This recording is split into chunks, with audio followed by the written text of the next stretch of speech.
ఆదివారం నోవాటెల్ హోటల్లో Sardar Gabbar Singh audio release function ఉంటుందని పవన్ కళ్యాణ్ చెప్పారు. ముఖ్య అతిథిగా చిరంజీవి హాజరవుతారన్నారు.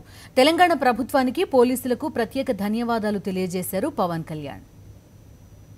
ప్రెస్ మీట్ దేనికి చెప్పబోతున్నానంటే ముఖ్యంగా వచ్చే అభిమానులందరికీ వీళ్ళకి దయచేసి పాసులు లేని వాళ్ళు ఎవరు గుమిగూడొద్దు. అక్కడ ఆ హోటల్లో దయచేసి పాసులు ఉన్న వాళ్ళే లోపలికి రండి.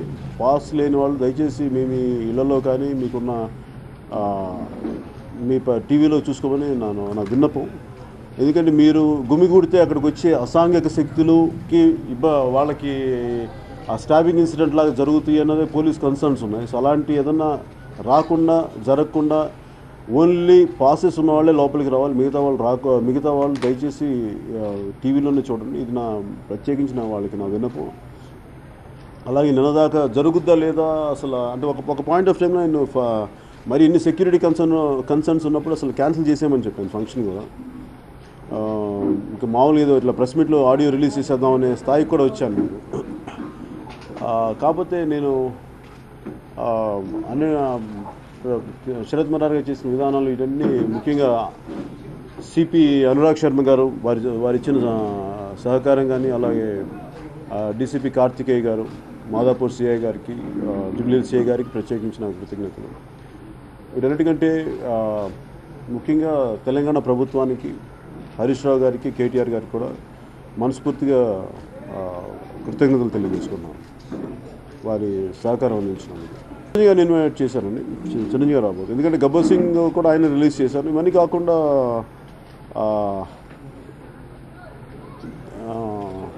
మేజర్గా నేను అనుకుంటే జానీ తర్వాత నేను ఫుల్ ఫ్లెజ్ స్క్రిప్ట్ రాయలేదు.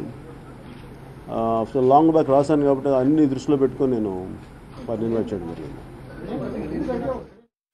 కాపు రిజర్వేషన్లపై స్పందించడానికి పవర్ స్టార్ పవన్ కళ్యాణ్ నిరాకరించారు. ఈ ప్రెస్ మీట్ ని పొలిటికల్ మీటింగ్ చేయొద్దని వెళ్లిపోయారు. మీరు ఫిల్మ్ జర్నలిస్టా, పొలిటికల్ జర్నలిస్టా? అంటే అలాగే ఏంటండి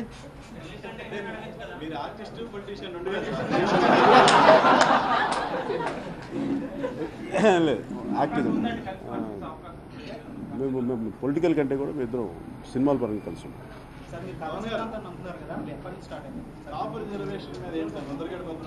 ఊరినండి మీరు పొలిటికల్ మీటింగ్ చేస్తున్నారు కదా. నేను ఆల్రెడీ చెప్పేసాను మీకు నిజంగా చెప్పాలి. ఓకే మీరు రెండు అన్నారు కదా నాలాగే, నేను వాడికి క్లారిటీ ఇచ్చాను.